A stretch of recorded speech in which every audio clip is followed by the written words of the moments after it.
I'm Angela Brown in Washington, D.C. The next major move regarding Trump's aggressive agenda for immigration could involve the Supreme Court. One, who becomes a U.S. citizen, and two, how quickly a person gets deported. The Supreme Court could help surge or sink President Trump's aggressive immigration agenda. Probably the biggest challenge is the birthright citizenship.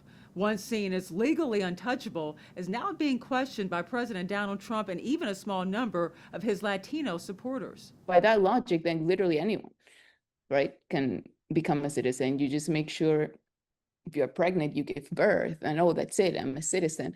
And it shouldn't be so easy. You know, it's not easy in other places, and this is the best country in the world. If the Supreme Court backs Trump, it could change birthright citizenship and rewrite the immigration rule that anyone born here is automatically a citizen.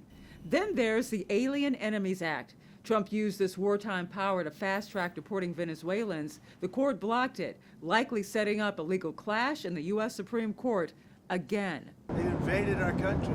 So this isn't, in that sense, this is war.